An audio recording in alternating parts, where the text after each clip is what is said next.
दिल्ली के एक घर में भयानक गोलीबारी हुई, जहां रहने वाले कपल में पूनम चोपड़ा को हॉस्पिटल पहुंचने पर मृत बता दिया गया। उसका पति संजीव चोपड़ा जिंदगी और मौत के बीच झूल रहा था। दिल्ली में लूट की वारदातें लगातार बढ़ रही थी। क्या ये गोलीबारी और डकैती भी ऐसी एक घटना थी? इन्वेस्टिगेशन शुरू करने से पहले ही संजीव के पिता उसकी बुआ के लड़के बलराम जलोटा उर्फ बल्लू पर उंगली उठाते हैं, जो पहले से ही अपराधी था और एक मर्डर केस में अंडर ट्रायल था। हैरान करने वाली बात थी कि पूनम की तरफ से उसके भाई मनोज खोसला ने अपनी बहन पर हुए हमले के लिए संजीव को ही जिम्मेदार बताया। खबरी नदीम ने एक चौंकाने वाला खुलासा किया। उसने हमला करने वालों के नाम कमलेश रंजन और पंकज दास बताए। उसने पूनम के दोस्त मनीष कालरा का नाम भी सामने रखा, जो अमीर था और ब्याज पर पैसे देता था। संजीव का अफेयर था। इसका पता लगाने के लिए पूनम ने एक प्राइवेट डिटेक्टिव गिरीश रावत को हायर किया था। गिरीश रावत ने माहिरा तलवार नाम की लड़की से संजीव का अफेयर कंफर्म किया। अफेयर था? बिल्कुल था। चौंकाने वाली बात मनोज के बारे में भी पता चली कि उसका अपनी बहन के साथ झगड़ा था। मनोज, मुझे सिर्फ पैसे चाहिए, एनी हाउ। तुम बहुत सेल्फिश हो पूनम। पुलिस अब भी उस माहिरा तलवार तक नहीं पहुंची थी जिसका संजीव के साथ अफेयर था। अब आगे। तुम ब्लैकमेल कर रहे हो मुझे? तुमने मर्डर किया है माहिरा, पूनम को मार दिया है तुमने और संजीव को मरने के लिए छोड़ दिया। तो कभी भी मर सकता है। मैंने कुछ नहीं किया है। होटल शाइनिंग मून 12 बजे आ जाना। किसी को कुछ नहीं पता चलेगा कि तुमने क्या किया है।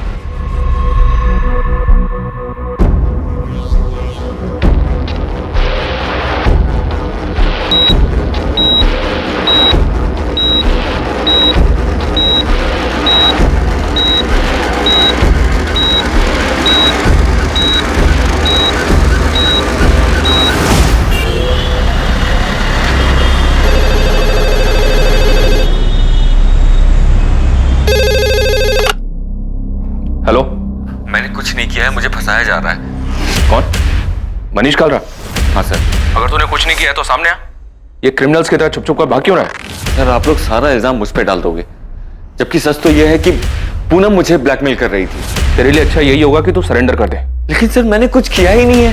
अगर तूने सरेंडर नहीं किया ना तो हम तेरा जीना दुश्वार कर देंगे और तेरे वो दोनों साथी कमलेश रंजन और पंकज दास को भी हम ढूंढ निकालेंगे। इस पड़ाव पर यह केस सबके सामने था। साफ था कि मनीष कालरा ने इस अपराध को अंजाम देने के लिए 2 हिस्ट्री शीटर्स को पैसे दिए थे। लेकिन क्या यह केस वाकई में इतना साफ था जैसा कि सोचा जा रहा था? हाँ राठौर, गन सेलर उस्मान शेख की खबर हाथ लगी है। मेरी टीम वहां पहुंच रही है, मैं भी निकल रहा हूँ। तुम्हें यहाँ से कोई मदद चाहिए? नहीं, फिलहाल तो कोई हेल्प नहीं चाहिए। हम उस्मान को तो पकड़ ही लेंगे, उसे तोड़कर बल्लू का पता तो मिल ही जाएगा। सर, संजीव के फादर धनीराम को बल्लू का जो धमकी वाला कॉल आया, बस इतना समझ लो कि बहुत साज़ें खींच ली हैं संजीव ने। अब और जीना है उसको तो मुझे पैसे दे दो। ट्रेस नहीं हो पाया? सब फेक है सर। आईडी एड्रेस सब फर्जी यूज हुआ है। संजीव की कंडीशन में कोई इंप्रूवमेंट हुई? पेशेंट ट्रीटमेंट पर रिस्पॉन्ड कर रहा है। डॉक्टर, संजीव बात करने की कंडीशन में कब तक आ सकता है? ये बता पाना मुश्किल है, लेकिन इतना कंफर्म है कि पेशेंट सर्वाइव कर जाए। यमुना जी, यहाँ हॉस्पिटल में कोई माहिरा तलवार नाम की लड़की आई थी संजीव से मिलने? नहीं, पर ये माहिरा तलवार कौन है?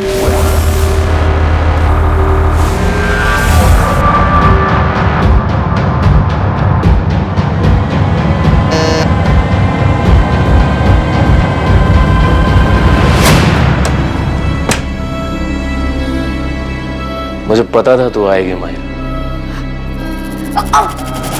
छोड़ो, छोड़ो। तुम सिर्फ जबरदस्ती कर सकते हो ना? जबरदस्ती हो या मर्जी से, मुझे कुछ फर्क नहीं पड़ता माहिरा। अगर मैं पुलिस को जाके ये बता दूं कि तुम मुझे हर्ट करने के लिए और मुझसे बदला लेने के लिए ये सब कर रहे हो तो? अरे शौक से जाओ। अरे तुम्हें तो जाने की भी जरूरत नहीं है। ये तुम्हारे फोन से पुलिस को फोन कर दो कि मैं तुम्हें परेशान कर रहा हूं। क्या हुआ? अरे पकड़ो, डर क्यों रही हो? उस वीडियो में तुम्हारा ऑडियो एकदम क्लियर सुनाई दे रहा माहिरा।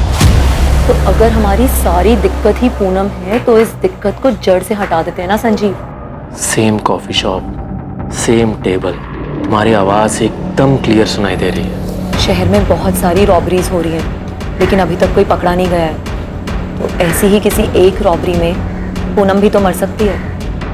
मैंने उसे नहीं मारा है। तुम्हारा यह खूबसूरत चेहरा, जेल की सलाखें, कभी सोचा है तुमने जेल में पुलिस तुम्हारे साथ क्या क्या करेगी?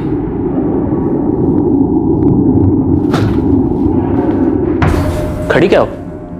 चलो कपड़े उतारो।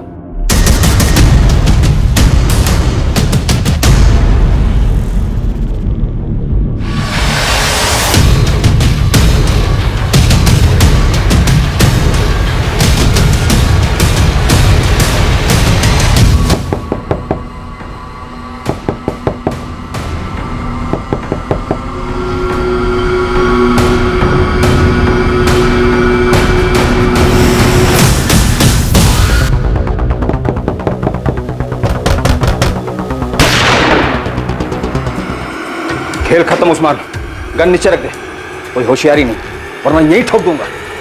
3 सेकंड है तेरे पास। 1 2 नीचे रख देगा। रख नीचे गन।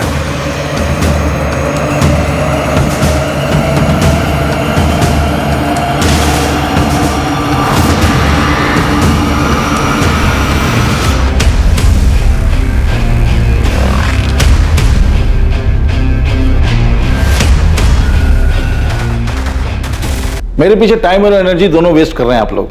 उस मनोज खोसला को उठाना चाहिए था आपको। पूनम के कहने पर तुमने किसे हायर किया था? इस सवाल का जवाब यह है कि ना तो मैंने किसी को हायर किया, ना ही पूनम के वाहियात ख्याल को पूरा करने में उसकी कोई हेल्प की। मैं सब कुछ बताऊंगा आपको, लेकिन आप मेरी बात पे यकीन नहीं करेंगे। आप रिसोर्सेज वेस्ट करेंगे, मेरे पीछे खबरी लगाएंगे, कॉल डिटेल्स निकलवाएंगे, लेकिन आपको मिलेगा कुछ नहीं, क्योंकि मैंने जो कुछ किया है बड़ी सफाई के साथ किया है। सर मैंने कुछ किया ही नहीं है। आप मनोज खोसला को उठाइए। ऐसा क्या जानते हो तुम मनोज खोसला के बारे में? शोर की दाढ़ी में तिनका, नर्वस है वो, उठाइए उसको। अच्छा, पूनम के बारे में एक बात और बताता हूं आपको मैं। पूनम गर्दन तक धसी हुई थी कर्जे में, 1 करोड़ से ज्यादा। वो सारा पैसा मनीष कार्ला नाम के बंदे से लेती थी। पूनम की गर्दन थी उसके हाथ में, तो पूनम के पास मनोज की गर्दन दबा के पैसे निकलवाने के अलावा कोई और रास्ता नहीं था। वो मनोज खोसला पे जोर दे रही थी कि वो फ्लैट बेचकर हिस्सा दे दे। फ्लैट की कीमत थी 1 करोड़ 25 लाख। मनोज, मुझे सिर्फ पैसे चाहिए, एनी हाउ जरूरत है मुझे।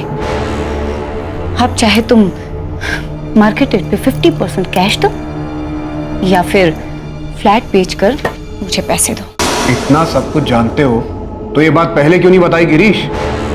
सर आप इन्वेस्टिगेशन करते हैं तो थोड़ी बहुत इन्वेस्टिगेशन हम भी कर देते हैं। आपके ऑफिसर से जब बात हुई तब मैंने ठान लिया कि इस किलर को मैं भी ढूंढूंगा, और ढूंढना शुरू भी कर दिया। आपके ऑफिसर को मैंने संजीव का दूसरा नंबर दिया था, चेक कीजिए, देखिए। माहिरा तलवार को ढूंढिए सर, उसके चैट मैसेज चेक कीजिए। सर मैं दावे के साथ कह सकता हूं कि पूनम ने यह प्लान रचा ही नहीं। रूट दिखाने का कोई एंगल था ही नहीं। सर ये बात तो कोई भी अपनी परेशानी में अपने पर्सनल भड़ास निकालने के लिए कर सकता है, और पूनम ने भी सिर्फ और सिर्फ सोचा ही था, और वो इसलिए क्योंकि वो काफी डिस्टर्ब थी अपने पति और माहिरा के अफेयर को लेकर। आप मनोज खोसला को उठाइए, शायद कोई ठोस लीड दे दे आपको। और वैसे मैं तो आपके लिए अवेलेबल हूं 24/7। Thank you.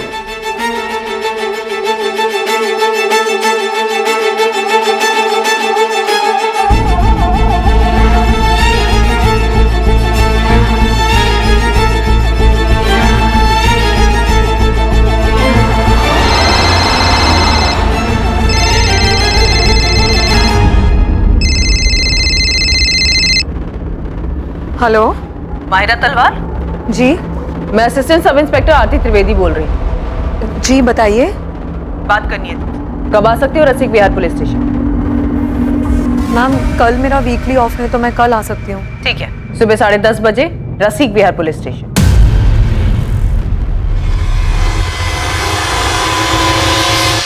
सर यह है कमलेश रंजन का नंबर। सर पर मैं जो करवाना चाहता था वो ऐसे नहीं होना था। तो और क्या क्या करना चाहता था मनीष कालरा? सर पूनम के घर पे अटैक का प्लान था ही नहीं, और प्लान में उसके हस्बैंड संजीव को किसी भी तरह का हार्म पहुंचाने का कोई इंटेंशन नहीं था हमारा, क्योंकि सर उससे मेरी कोई दुश्मनी है ही नहीं। सर मैं मानता हूं कि मैंने पूनम को मारने के लिए कमलेश को सुपारी दी थी, लेकिन ये काम ऐसे नहीं होने वाला था। सर कमलेश ने मुझे बताया था कि वो इसे रोड एक्सीडेंट में करेगा, उसके घर पे नहीं, ताकि पूनम का मर्डर एक हादसा लगे। पूरा प्लान रेडी है सेठ, कुछ ही दिनों में आपका काम हो जाएगा। अब तक तो काम हो जाना चाहिए था ना कमलेश। पूनम मुझे आए दिन धमकी दे रही है, मैं नहीं चाहता कि वो पुलिस के पास जाए।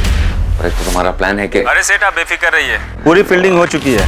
पूनम कब पार्लर जाती है, किस रास्ते से घर जाती है, सब पता चल गया। किलिंग भी नहीं लगेगी, पूरा का पूरा एक्सीडेंट ही लगेगा। सर कमलेश ने बताया था कि वो एक काम रोड एक्सीडेंट में करेगा, पर जो हुआ वो प्लान का हिस्सा था ही नहीं। मेरा भरोसा कीजिए सर। तेरा भरोसा करे मनीष कालरा? मर्डर की सुपारी दी है तूने और उस हिस्ट्री शीटर ने तुझे एक्सीडेंट बताया। उस हिस्ट्री शीटर की बात का भरोसा करें हम? साले कमलेश रंजन को भी लटकाऊंगा और साथ में तुझे भी।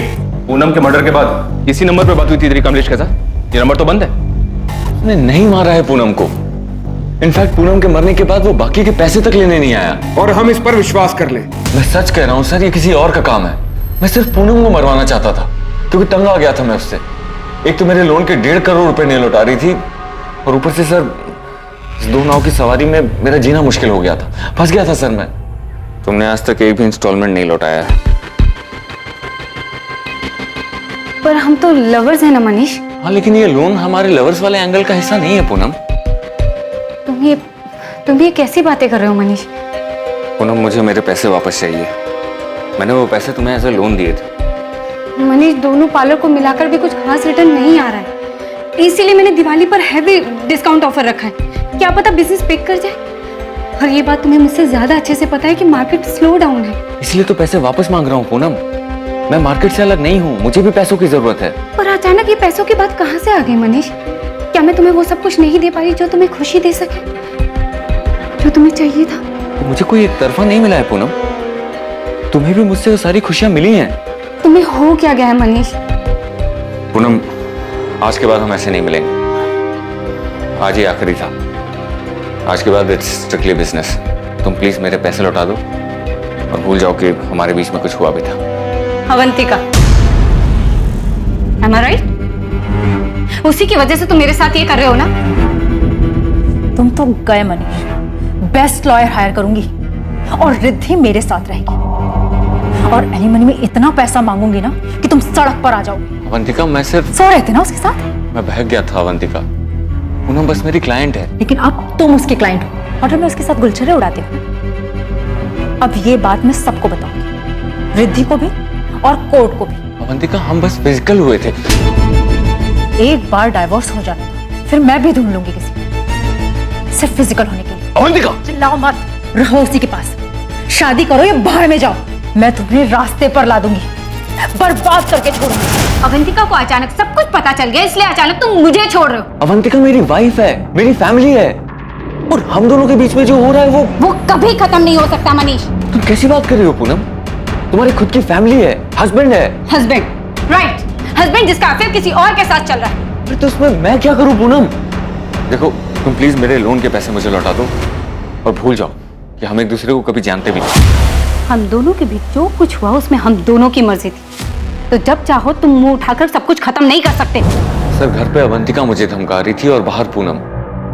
सर अवंतिका तो मेरी वाइफ है, मैं उसे नहीं छोड़ सकता, पर पूनम ने तो सारी लिमिट्स क्रॉस कर दी थी। मैं तुम्हें बर्बाद कर दूंगी मनीष, कहीं का नहीं छोड़ूंगी तुम्हें। ये सही नहीं है पूनम। तुम मेरे साथ थी क्योंकि तुम्हें भी अच्छा लग रहा था, पर अब नहीं।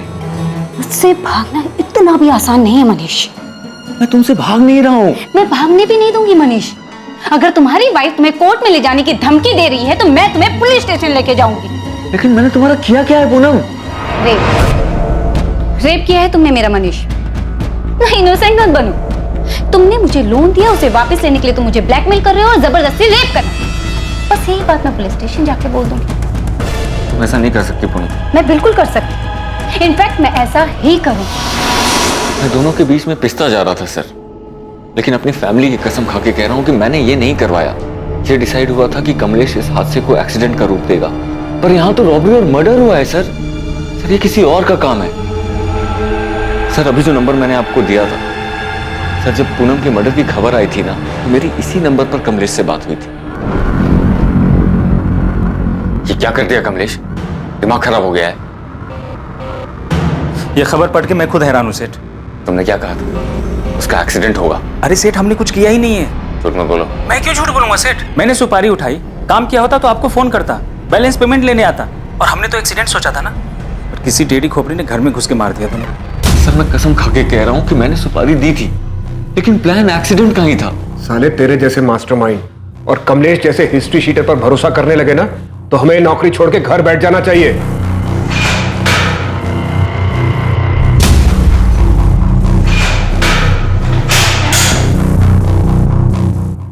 मैं गाजियाबाद निकल रहा हूं। गन सेलर उस्मान शेख पकड़ा गया है। कमलेश रंजन पंकज दास के फोटो मिल गए सर, जल्दी पकड़े जाएंगे। आरती को मायरा और संजीव के चैट मैसेजेस मिले हैं। मायरा को बुलाया इंक्वायरी के लिए। उधर भी कोई प्लानिंग चल रही थी? अभी तक पिक्चर क्लियर नहीं है सर। संजीव और मायरा का भी अफेयर चल रहा था। पूनम से छुटकारा पाने की बात चल रही थी। जितने लोगों का पता चला सबके पास अपना अपना मोटिव था, सब अपनी अपनी प्लानिंग में लगे थे। सर ये पूनम का भाई मनोज खोसला, इसको भी उठवाता हूँ। इस रॉबरी कम मर्डर के पीछे के षड्यंत्र की दस्तक हर तरफ से आ रही थी। इल्जाम किसी पर भी लगाया जा सकता था, या तो पूनम पर जो मर चुकी थी, या फिर संजीव पर जो बेहोशी की हालत में था। हर एक का मकसद और इरादा बिल्कुल फिट हो रहा था, लेकिन असली गुनहगार अब भी पहुंच के बाहर था। मैंने बल्लू को .25 कोलेट गन बेची थी, ये मैं यादव साहब को पहले ही बता चुका हूँ, लेकिन ये वाला कांड किसने किया ये मैं नहीं जानता। मैं बस गन बेचता हूँ साहब, उसे चलाने का काम नहीं करता। बल्लू को कितनी गन्स बेची है? 2। कब? ये कोई 1 महीना पहले। मतलब उसके बेल पे बाहर आने के बाद? हाँ। कहाँ? अबे बाजार मत लगाओ उस्मान, सीधा वो .25 कोलेट निकालो और साथ में 20 गोलियां। लग रहा है जज गई हाथ में। कहा था ना मक्खन है मक्खन। मक्खन तो है। सुनो साथ में से वो साइलेंसर भी देना। एक या दोनों के लिए? दोनों के लिए। 2 साइलेंसर्स खरीदे थे उसने? जी, 2 .25 कोलेट गन, 20 गोलियां और 2 साइलेंसर्स। ये सारा सामान बल्लू ने करीब 1 महीना पहले खरीदा है। मनोज को उठा लिया सर, उसे भी इंटरोगेट करूंगा। कर लो जायसवाल, लेकिन हमारा प्राइम सस्पेक्ट बल्लू ही है। मनीष कालरा भी शायद सच बोल रहा है कि उसने प्लान किया था सुपारी किलर कमलेश के साथ मिलकर, लेकिन काम जरूर बल्लू ही कर गया। सर मुझे माहिरा के चैट्स मिले, संजीव और किसी शोएब नाम के बंदे के साथ उसके जो चैट्स हैं उनसे काफी कुछ मिला है। शोएब के मैसेजेस से ये लग रहा है कि शोएब माहिरा को ब्लैकमेल कर रहा था। तो उसने मैसेज भेजा कि मैं अच्छी तरह जानता हूँ कि तुमने कैसे प्लान बनाया और कैसे अंजाम दिया। मैं उन दोनों को भी अच्छे से जानता हूँ जिसे तुमने भेजा था, फोन करो। अभी शोएब कौन है? तो ये तो वही बताएगा। मैंने 2 कांस्टेबल भेजे उसे उठाने के लिए। वैसे इन मैसेजेस से ये लगता है कि शोएब काफी कुछ जानता था और इसी वजह से वो माहिरा को ब्लैकमेल कर रहा था। ये हो क्या रहा है? मनीष का पूरा चिट्ठा खुलता है, वो एक्सीडेंट का प्लान बताता है। बल्लू का सब कुछ क्लियर दिखाई दे रहा है, गन्स खरीदना, साइलेंसर खरीदना, और अब ये शोएब और माहिरा की नई एंट्री हो रही है। सर इस केस में सबकी किसी न किसी से रंजिश रही है। यहाँ तक कि पूनम और संजीव के बीच भी कुछ भी ठीक नहीं था। सब लोग बस एक मौके की तलाश में थे। दिल्ली और उसके आसपास के इलाकों में बलराम जलोटा उर्फ बल्लू की बड़े पैमाने पर तलाश शुरू हुई। माहिरा तलवार के एंगल को भी अनदेखा नहीं किया जा सकता था। उसके चैट मैसेजेस से साफ पता चल रहा था कि वो भी पूनम से छुटकारा पाने की फिराक में थी। संजीव जो उन हमलावरों के बारे में बता सकता था, वो अब भी बेहोश था। यार संजीव को होश ही नहीं आ रहा है। परेशानी की तो बात है यार, वो ऐसे ही रहेगा क्या पूरी लाइफ? नहीं यार, ऐसे मत बोल, सब ठीक हो। यमुना, संजीव के अकाउंट में तो सिर्फ 6 लाख रुपए और वो बल्लू 15 लाख रुपए के लिए उसके पीछे पड़ा हुआ था। संजीव देता भी तो कैसे? कैसी हालत में पहुंचा दिया हमारे बेटे को। डॉक्टर भी कुछ बता ही नहीं रहे संजीव को कब होश आएगा। बोल रहे बाकी सब ठीक है। जब सब ठीक है तो वो होश में क्यों नहीं आ रहा है? संजीव चोपड़ा के माता पिता इस बात से चिंतित थे कि संजीव को कब होश आएगा और कब उसकी हालत फिर पहले जैसी सामान्य होगी। वहीं दूसरी ओर पूनम के माता पिता अब भी अपनी बेटी को खोने के गम से उभर नहीं पाए थे, और ना ही उनके परिवार को यह अंदाजा था कि संजीव और पूनम के बीच वास्तव में हालात कितने बिगड़ चुके थे। हाँ, मेरे और पूनम के बीच में फ्लैट को लेकर नोकझोंक हुई थी, लेकिन इसका मतलब ये नहीं है सर कि आप उसके मर्डर को लेकर के मुझ पे शक करें। मैंने संजीव का नाम लिया, इसलिए आप मुझसे पूछताछ कर रहे हैं। तुमने संजीव पर तो आरोप लगाया, पर अपने झगड़े के बारे में कुछ नहीं पता। अभी तुम ये बताओ, पूनम के साथ झगड़े की वजह कोई और भी थी क्या? बिजनेस में लॉसेस की वजह से पूनम को फ्लैट में हिस्सा चाहिए था। वो फ्लैट जो मेरे फादर पहले ही मेरे नाम कर चुके थे, और तुम उसे कुछ देना नहीं चाहते थे, और अब तो देने की जरूरत भी नहीं पड़ेगी। वो तो रही नहीं। कैसी बात कर रहे हैं आप? मैं अपनी बहन पूनम को क्यों मारूंगा सर? पूनम ने मुझे कॉल किया था ये बताने के लिए कि उसे संजीव से डर लगने लगा है। संजीव उसे मारने की प्लानिंग कर रहा है और अब संजीव के फादर बीच में बल्लू का नाम घुसेड़ रहे हैं। सर आप ही सोचिए, बल्लू क्यों मांगेगा 15 लाख? एक्सटॉर्शन मांगने वाले को यह पता होता है कि सामने वाला पैसे दे पाएगा या नहीं दे पाएगा। संजीव का रियल एस्टेट का बिजनेस बिल्कुल ठंडा चल रहा था और उधर पूनम, सर पूनम ने भी जो 3rd ब्रांच खोली थी अपने पार्लर की, उससे भी कोई खास रिटर्न नहीं आ रहा था। सर पूनम ने बहुत पैसे लोन पे लिए हुए थे और लाखों रुपए तो उसने संजीव को दिया था। उसके पैसे भी रख लिए और उसका मर्डर भी कर दिया संजीव ने। मर्डर करने का प्लान हमें तुम्हारी बहन की तरफ से भी मिला है। मिला होगा सर, और भी बहुत कुछ मिला होगा। संजीव और पूनम के अफेयर्स भी मिले होंगे, लेकिन सच सामने है सर। आज संजीव जिंदा है और मेरी बहन मर गई। अगर मेरी बहन ने यह प्लान किया होता तो आज वो जिंदा हो।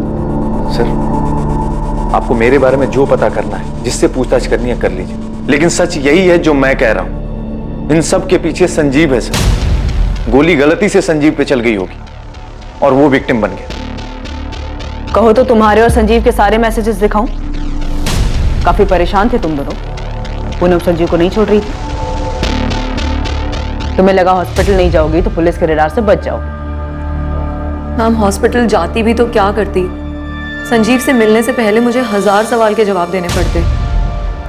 संजीव और मैंने कई बार डिस्कस किया कि हम आगे क्या करेंगे, लेकिन संजीव में कभी हिम्मत ही नहीं थी कि वो सीधा सीधा जाके पूनम से बात कर सके। तुम उसे बता क्यों नहीं देते कि तुम किसी और के साथ रहना चाहते हो? पूनम ना बहुत पॉसेसिव। तो क्या मैं ये समझूं कि तुम मेरे साथ सिर्फ एंजॉयमेंट के लिए हो?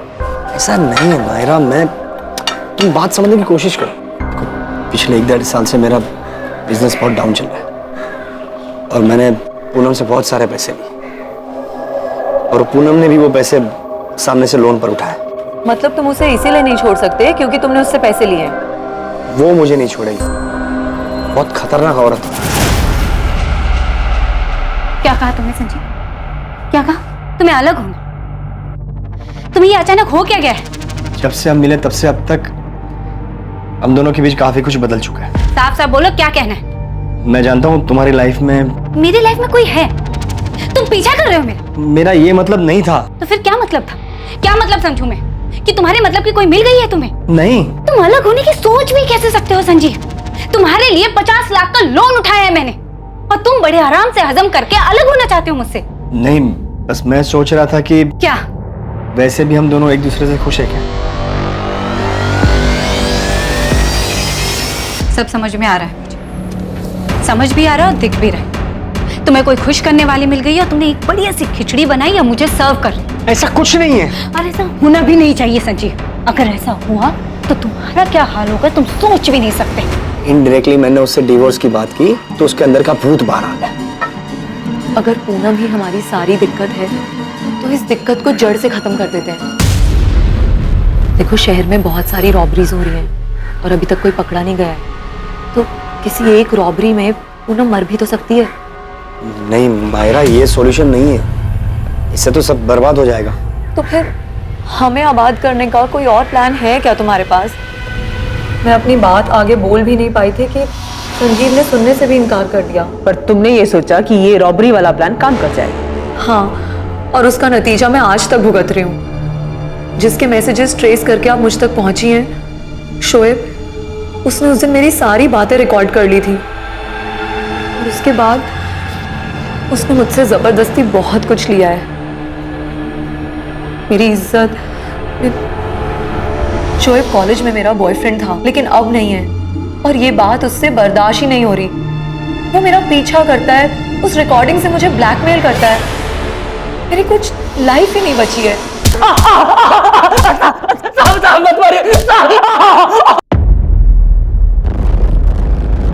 सब जानता है ना तू? बोल संजीव चोपड़ा घर में डाका किसने डाला? किसने डाका डाला? मैडम मुझे कुछ नहीं पता, मुझे सच में कुछ नहीं पता। तूने माहिरा को ब्लैकमेल किया, उसे होटल में बुलाया, ब्लैकमेल करके उसे यूज किया। मैडम मैं तो उससे प्यार करता हूँ मैडम। भले इसको प्यार कहते हैं? प्यार कहते हैं इसे? बता वो दोनों किलर्स कौन थे? किसने भेजा था उन्हें? माहिरा ने? बोल। मैडम मुझे सच में कुछ नहीं पता मैडम। मैंने तो बस संजीव और माहिरा की बातें सुनी थी और माहिरा को वापस पाने के लिए मैंने उनका वीडियो बनाया। और उसको ब्लैकमेल करने लगा। मुझे माफ मैडम, मैं आपके पैर पकड़ के माफी मांगता हूँ। मैं माहिरा के भी पैर पकड़ के माफी मांग लूंगा। प्लीज मुझे मत मारिए मैडम, प्लीज मुझे माफ कर दीजिए मैडम, प्लीज मुझे माफ कर दीजिए। सर ये मनोज इस केस में फिट ही नहीं बैठता है। इसके पेरेंट्स तो ये सुनकर शॉक्ड हो गए थे कि भाई बहन के बीच फ्लैट को लेकर झगड़ा चल रहा था। माहिरा से भी कुछ पता नहीं चला। तब शोएब कन्फेस कर रहा है, वो माहिरा को सिर्फ ब्लैकमेल कर रहा था, कोई एंगल नहीं है। तब तो एक ही एंगल बचता है, बल्लू का। सबसे पहले उसी का नाम आया था, सब फिट बैठता उस पर। हाँ नदीम बोल, बल्लू की कोई खबर? बल्लू की तो खबर नहीं मिली साहब, पर ये मनीष ने जिसको सुपारी दी थी कमलेश रंजन, वो वापस लौटा है। यहाँ हुसैन नगर में किराए पे कमरा उठाया है। तू नजर रख, मैं पहुंचता हूँ अभी। सर ये कमलेश रंजन वापस लौटा है? उठाओ उसे। ये तो साफ है कि पूनम चोपड़ा को मारने की सुपारी मनीष कालरा ने दी थी, लेकिन उसका कहना है कि मर्डर उसकी सुपारी पर नहीं। मनीष तो है हमारे पास लॉकर। एक बार कमलेश हाथ लग जाए तो पता चल जाए कि कमलेश के दिमाग में क्या चल रहा है। कहीं उसने मनीष से कुछ झूठ तो नहीं बोला? ठीक है, मैं बात करता हूँ।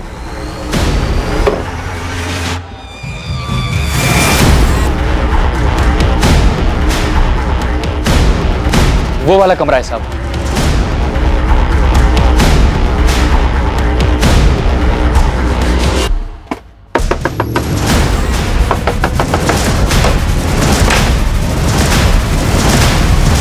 हमारा निशाना कभी नहीं चूकता।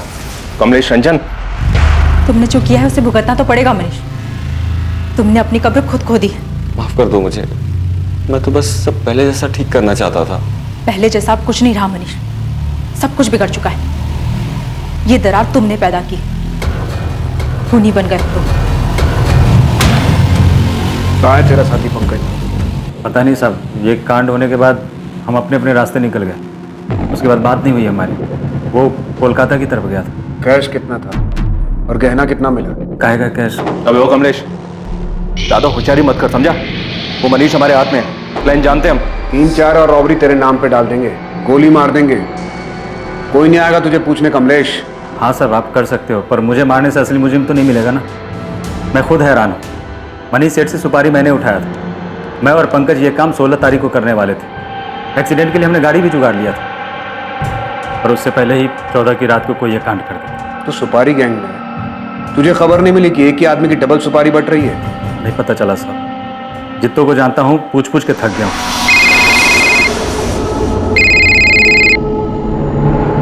हेलो, नमस्कार, मैं गिरीश रावत, प्राइवेट डिटेक्टिव। पहचाना? हाँ हाँ पहचाना, बोलो। मैंने आपसे कहा था कि मैं 24/7 आपके लिए अवेलेबल रहूंगा। खबर क्या है तुम्हारे पास? तगड़ी खबर है। आप चंडीगढ़ फॉरेंसिक डिपार्टमेंट में बात की। उनके पास एक बॉडी है और उसकी खोपड़ी से बुलेट और उसके बगल से शेल बरामद हुआ। आप फॉरेंसिक रिपोर्ट मंगाइए, उसे देखिए। लाश को पूरी तरह से जला दिया गया। वहाँ के फॉरेस्ट एरिया में 1 महीने पहले चंडीगढ़ पुलिस को ये डेड बॉडी मिली।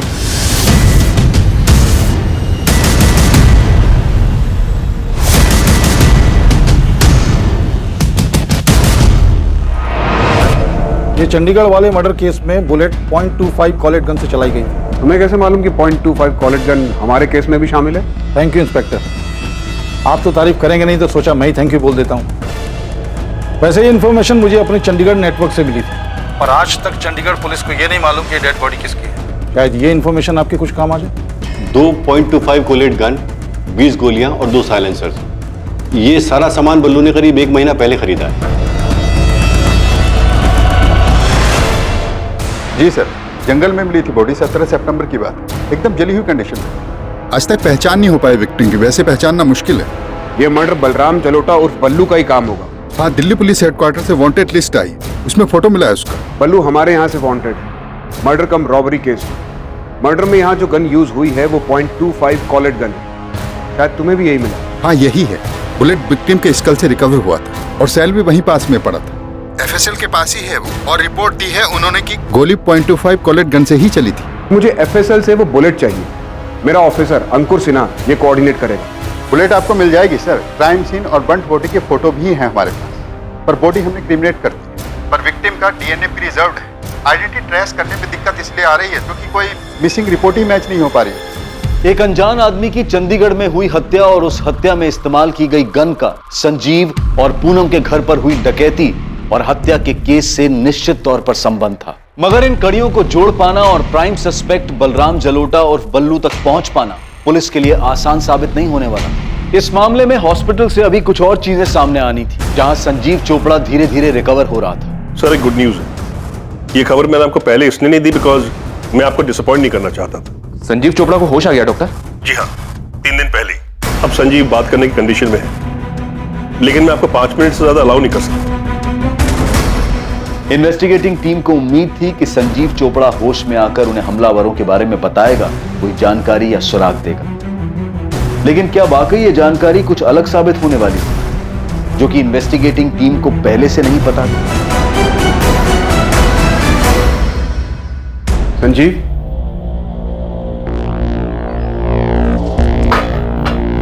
कैसा लग रहा है संजीव? कुछ समझ में नहीं आ रहा सर। पता नहीं अब बड़े बड़े कितना वक्त बीत गया। पूनम के बारे में पता चला?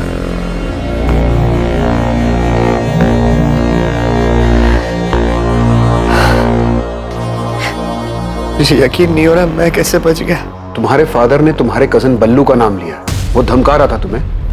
हाँ सर, बल्लू ने ही धमकी दी थी। मुझे क्या पता था वो सच में ऐसा कुछ करेगा। पक्का वो बल्लू ही था? हाँ सर, वो बल्लू ही था। अरे कौन है भाई?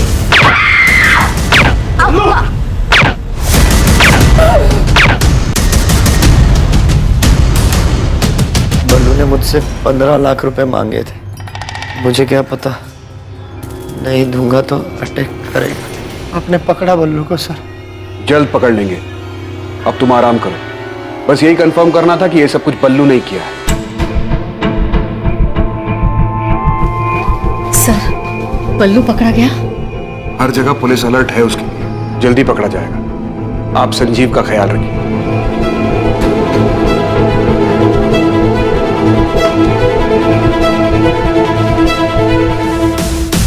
दोनों भाई हैं, जसवंत गिल बड़ा और मनप्रीत गिल छोटा है।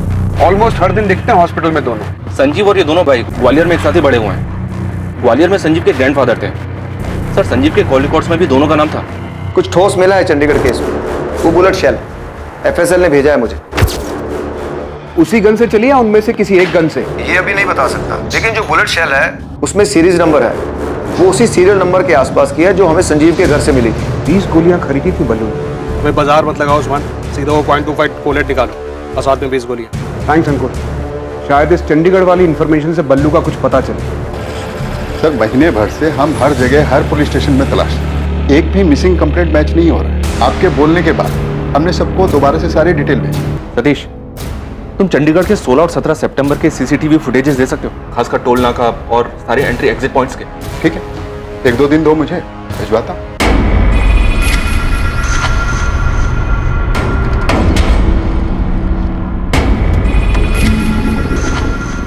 जसवंत, वो बंदा दिखाई दे रहा है तुझे? कौन? वही जो बाइक के पास खड़ा लाइनिंग टी शर्ट वाला। वो 2 दिन से यहीं दिखाई दे रहा है। हाँ यार, इसको तो हॉस्पिटल के अंदर भी देखा था मैंने। अभी हम लोग रेडार में। हाँ, मनप्रीत और जसवंत संजीव के बचपन के दोस्त हैं। हाँ, पूछा था मैंने, बताया उन दोनों ने। और आप उनके बारे में क्यों पूछ रही हैं? ऐसे ही पूछताछ करने की तो आदत है हमारी। वैसे धनीराम जी, आप मुझे बताइए कि जसवंत और मनप्रीत को कैसे पता चला कि संजीव हॉस्पिटल में है और उसकी वाइफ पूनम की डेथ हो गई है? आपने फोन किया था? जी नहीं, उन्होंने फोन किया था। सर, चंडीगढ़ के सीसीटीवी फुटेजेस के तकरीबन 60% फुटेजेस स्कैन कर रही हैं, पर बल्लू कहीं भी नहीं दिख रहा है। डबल मर्डर केस में बल्लू पकड़ा गया, अंडर ट्रायल था। 2 महीने पहले वो बेल पर बाहर आया था। पहले महीने वो रेगुलर गाजियाबाद जेल में जाके हाजिरी देता रहा। उसके बाद वो वहां नहीं गया। 14 सितंबर लास्ट डेट थी जब वो हाजिरी देने गया था। उसके बाद से बल्लू किसी को दिखाई नहीं दी। संजीव के घर कांड होने के बाद ना हमें दिखाई दे रहा है, ना चंडीगढ़ के सीसीटीवी फुटेज में दिखाई दे रहा है। ऐसे कहां जा सकता है कि किसी को दिखाई ना दे? एक काम करो, संजीव के दोनों दोस्त जसवंत और मनप्रीत, इनको उठा लो। क्या पूछना है बाद में देखेंगे। जी सर। और बल्लू की माँ उषा, देखते ही गोली मार दीजिए बल्लू को। मेरा बेटा नहीं है वो। उनको उठाना नहीं, उनका डीएनए सैंपल चाहिए। बल्लू किसी को दिखा नहीं और शायद अब दिखेगा भी। आपको मेरा डीएनए सैंपल चाहिए, आपका भी और आपके हस्बैंड धीरज जलोटा जी का भी। क्यों? उषा जी, हमें डाउट है कि बल्लू मर चुका है। इन्वेस्टिगेटिंग टीम को अपराध का षड्यंत्र समझ आने लगा था। क्या हुआ यमुना? वो पुलिस जसवंत और मनप्रीत को लेके गई। अब पुलिस को जसवंत और मनप्रीत से क्या चाहिए?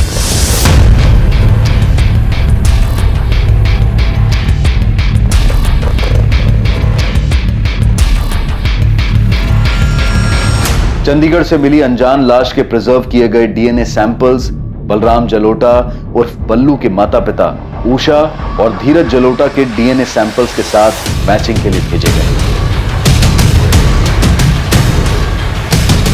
बैठ जाओ।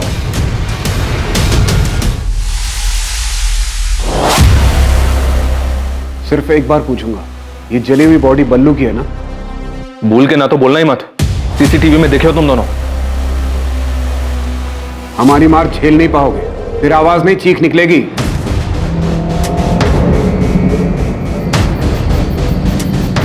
लो, बन गई बोतल। इतने दिन से प्रैक्टिस कर रहे हो ना? चलो अब लगाओ निशाना। बाएं आंख बंद करो, 1 2 3 में बोतल धड़ाम। और इतनी पास में बोतल बांधा है कि आसानी से बोतल फूटनी चाहिए, ठीक है?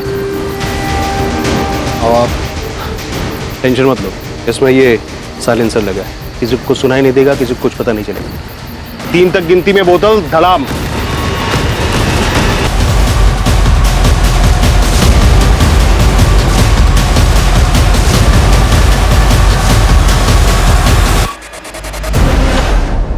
कौन है?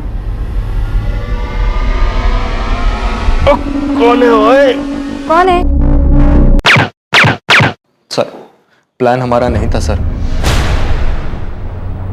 हमें तो सिर्फ पैसे मिलने वाले थे और घर में कोई लूट भी नहीं हुई थी। सर, प्लान हमारा नहीं था सर। हमें तो सिर्फ पैसे मिलने वाले थे और घर में कोई लूट भी नहीं हुई थी। तो चेक साइन कर देना यार संजीव। संजीव लाले पड़ी, कब से तेरा होश में आने का इंतजार कर रहे थे। मेरी ये हालत तेरी वजह से हुई है मनप्रीत। लेकिन काम तो हो गया ना यार, देख काम हो गया। अब पता नहीं कभी उठ भी पाऊंगा या नहीं। बोलता है काम तो हो गया। बोल संजू, क्या काम है?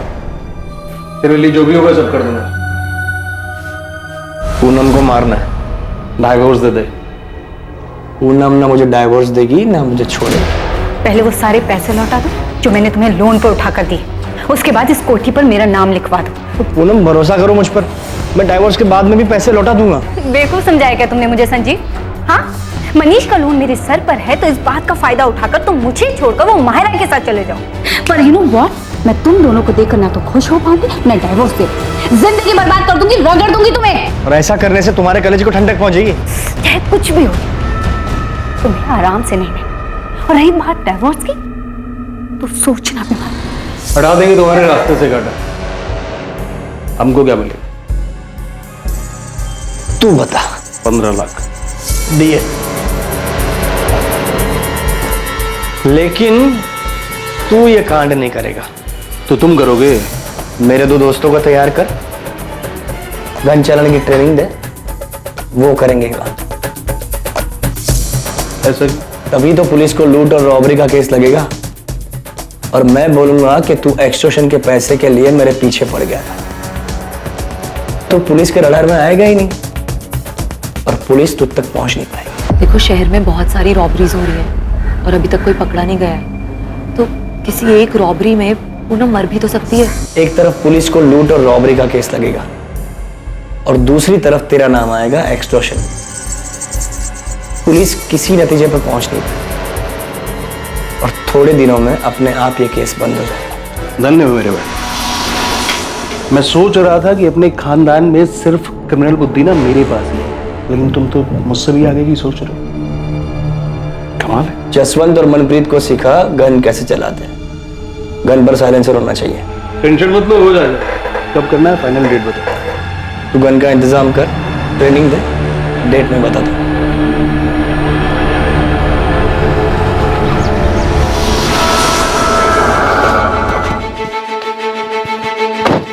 सुनो, तुम दोनों को बल्लू के साथ चंडीगढ़ जाना होगा। तुम्हारी ट्रेनिंग वहां पर होगी, ठीक? और मनप्रीत, तुम्हें मुझ पर गोली चलानी। बल्लू तुम्हें बताएगा कि मुझे गोली कहाँ लगनी चाहिए, जहाँ लगने से मैं सेफ रहूंगा। और ध्यान से, कोई रिस्क नहीं चाहिए। और जसवंत, बल्लू तुम्हें बताएगा कि पूनम को गोली कहाँ लगनी चाहिए, जहाँ लगने से वो बचनी नहीं चाहिए। जिस दिन ट्रेनिंग खत्म होगी उस दिन बल्लू को गुरु दक्षिणा देना भूलना मत। गोली सीधे सर में लगनी चाहिए। बल्लू को मारना है? बचना नहीं चाहिए। लेकिन क्यों संजीव? क्योंकि बल्लू मेन सस्पेक्ट होगा और पुलिस उसे ढूंढने के लिए जमीन आसमान एक कर देगी। उसे मारने के बाद इतनी अच्छी तरह से जलाना ताकि कोई पहचान ना सके। और पुलिस के हाथों सस्पेक्ट लगेगा ही नहीं, केस अपने आप बंद हो जाएगा। कितने पैसे देने वाला था संजीव? सर 5 लाख। पर गलती हो गई मेरे हाथ से। 2 ही गोली चलानी थी, लेकिन गलती से 3 गोली चल गई संजीव पर, और वो भी गलत जगह। कौन है?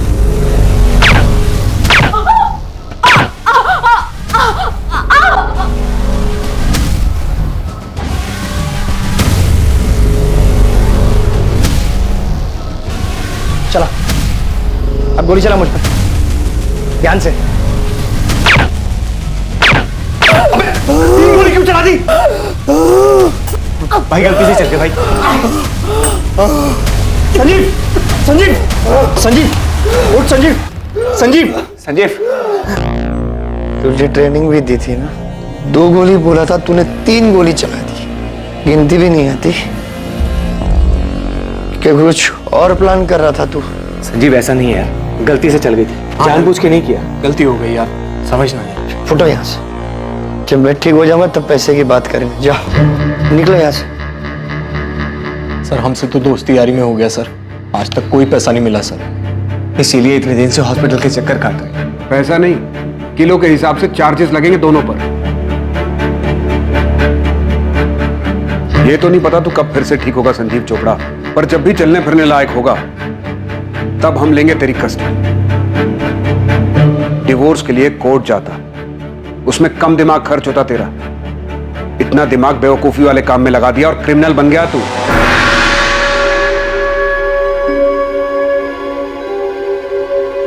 संजीव के माता पिता इस खुलासे से हैरान थे कि अपनी पत्नी से छुटकारा पाने के लिए उनके बेटे संजीव ने ऐसा क्रूर षड्यंत्र रचा। मैं शुरू से ही कह रहा था आप लोगों कि ये सब संजीव का किया हुआ।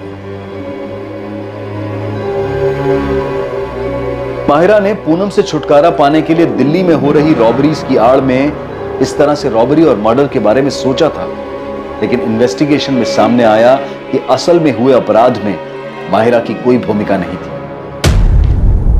डीएनए रिपोर्ट आ गई है सर, और मैच भी हो ही गया होगा। जी हाँ सर, वो जली हुई डेड बॉडी बलराम जलोटा उर्फ बल्लू की थी।